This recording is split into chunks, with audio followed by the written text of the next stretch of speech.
Global mobility, I think, in a corporate setting, is coordinating the movement of employees from one country to another, and it requires collaboration from many business stakeholders and external partners, including immigration, tax, relocation, global travel, and even the business themselves when it comes to managers playing an active role.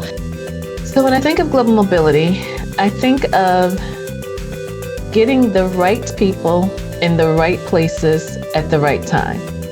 And ultimately, global mobility should be used as a talent strategy to attract and retain diverse talent.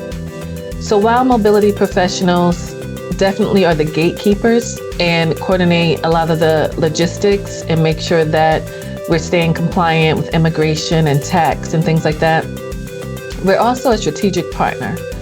So we basically advise and counsel and educate businesses and come up with creative solutions to help businesses manage and meet their goals. And we also empower employees. And the mobility program is empowering employees to advance their career. You will find that in a lot of global companies, global mobility opportunities is important for employees as it relates to their career advancement and growth. Global mobility is an ability to seamlessly or easily move people from country to country.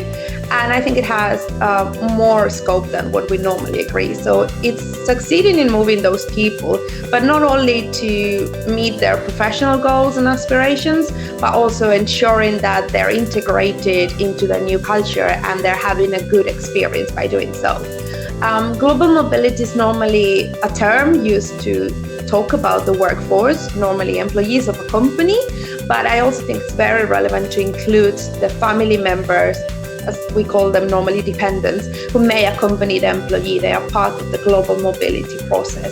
And in terms of explaining to someone that doesn't know it, in terms of the benefits of explaining that, it's very relevant to say that yes, it creates a benefit for companies that are moving these employees because it offers them new skills and abilities in a new country, but it also adds a lot of richness to the world by mixing beliefs, lifestyles, traditions, and languages. And that cultural aspect of global mobility is something that we should also mention. Well, COVID absolutely did a lot to shape the way that any business is running. And mobility is no different in the sense that the world shut down offices for 2 years and remote became the norm in a matter of weeks.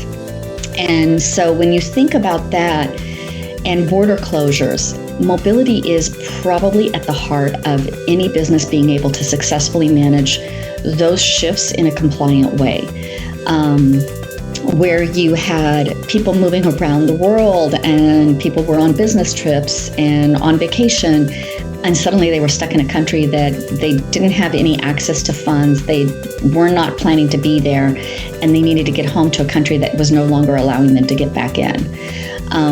Mobility became the number one friend to the business leaders because they needed to get those people home safely. So the shift in where we're going and what we're doing is now, okay, we've gone through this pandemic. We know where we are with it. We know how to kind of have some strategies around crisis management for whatever comes next.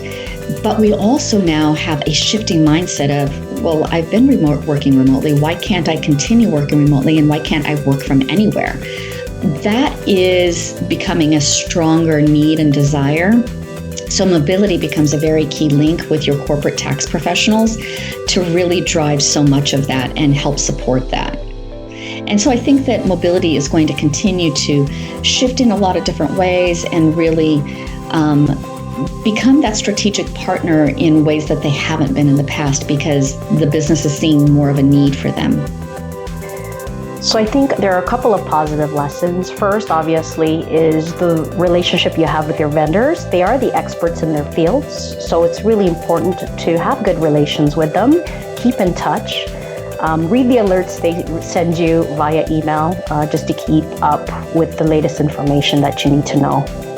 I think second to, as a team, you should be meeting, as a global mobility team, you should be meeting and talking openly about challenges and sharing information, because often, one file that one person is handling on your team versus another file that somebody else on your team is handling, there are experiences there that need to be shared so that everybody kind of understands, from country to country, there may be varying circumstances and different things that have gone on. That's good knowledge sharing within your team. So see every challenge or possible thing that's gone on as an opportunity for your team to learn through this whole experience of the pandemic.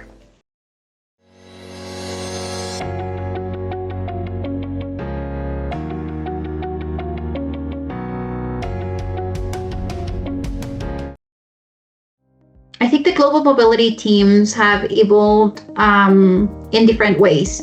One thing that I see more and more is a shift or a differentiation between operations and strategic design. But I see more operations and strategic design being closer to each other. So although there is a differentiation between the teams, there is also a better partnership and a better alignment between them. Also, I feel like the skills that we as professionals need to have a very important business component. We need to be much more tech savvy, but also understand our businesses closer. So business acumen is definitely one of the skills that we will be required to have. I think that every company, even if they have similar programs or similar procedures, every company has something that is different, and the way that we move people is different because it aligns to how the business is strategizing, how the business is working, and with that there are things that we need to figure out differently, and you only get that from business acumen. So understanding how your different businesses work, how the different industries are moving people, enable you to be more successful. So I feel like business acumen is definitely going to continue to be front and center on the skills that we have to have as professionals. I remember a few years back, or more than a few now, when I started doing global mobility, one of my key clients said, one key thing that will help you in being successful in what we do is talking the language of your client. And that is very, very true. If you're able as a global mobility professional, and I think that this applies really to anyone, but especially with global mobility, if you're able to talk the same language as your business, as your stakeholder, you're going to be more successful. And it will also allow you to be more present, because they'll know that when you're talking about their specific business, you are really talking about their specific business and their specific strategies and their specific initiatives, which will allow you to then move people in a more efficient way, in a more effective way, and be really successful in driving the global mobility agenda with the business as itself. I think mobility will definitely evolve over the next years. We will see continuation of the digitalization and transformation, which has been part of the HR and community for many years, and that will definitely continue. But we will also see a shift more into experience management. Experience is definitely more and more important and is decisive on the decisions. And when we are building new programs or modifying existing programs, and sustainability, the ESG sustainability agenda is definitely going to also impact the mobility business for the future years to come. I think with global mobility, It's a benefit. Like, I see a lot of employees that take new roles internally or externally see global mobility as a benefit, especially when it comes to immigration.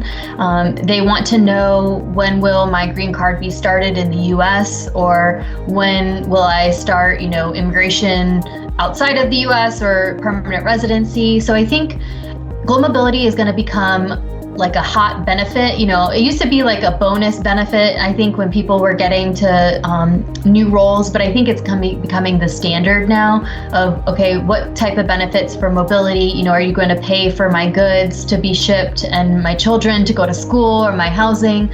So I think global mobility is going to be now more of a standard package, if you will, with employment. I do think employees will be influencing more of the benefits packages, the reload packages, because of hiring shortages, especially in the US. So, there might also be less assignments or short-term business trips just due to COVID and cost savings. So I think that's ways that global mobility may evolve within the next few years. I think that companies have started to recognize the criticality of global mobility as strategic partners in their business a bit more during the pandemic than they might have previously. From a business perspective, global mobility came to the forefront a little more during the pandemic because essentially overnight travel bans were implemented where talent were sometimes stuck in locations that were difficult to either return home from or go back to their host location. And the focus on immigration and movement became a lot more visible to the business. And with that, the importance of global mobility really came to the forefront. Global mobility is, in its essence, the mobilization of workforce compliantly for an organization. The compliance is both external and internal. Externally, it's immigration and tax compliance, as well as labor laws and employment laws. Internally, it's your own policies and the management of it as a program.